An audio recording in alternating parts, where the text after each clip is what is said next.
Ayan. Meron tayong chicken, pork, luyat sibuyas, beef,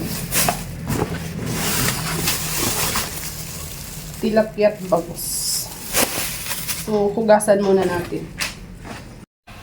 So, habang ini-strain natin yan, lagay na natin yung ibang frozen.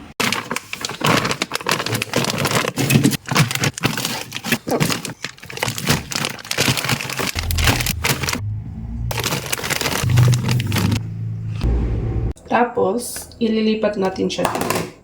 Tapos, meron din itong strainer. Pero actually, pwede mo na itong gamitin na pang freezer. Kaso nga lang, maliit yung ref natin, kaya kailangan natin ilipat sa mas maliit. Para magkasya sa ating ref.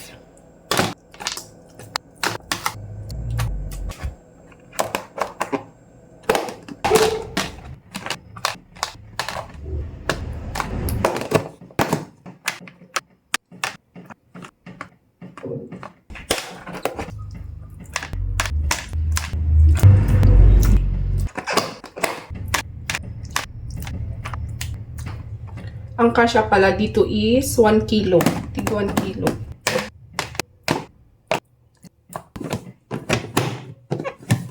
Sa susunod na size, kaya yung 2 kilo na drumstick. Pero 1 kilo lang to. Wala na kasi tayong maliit, kaya yung malaki yung ginamit natin.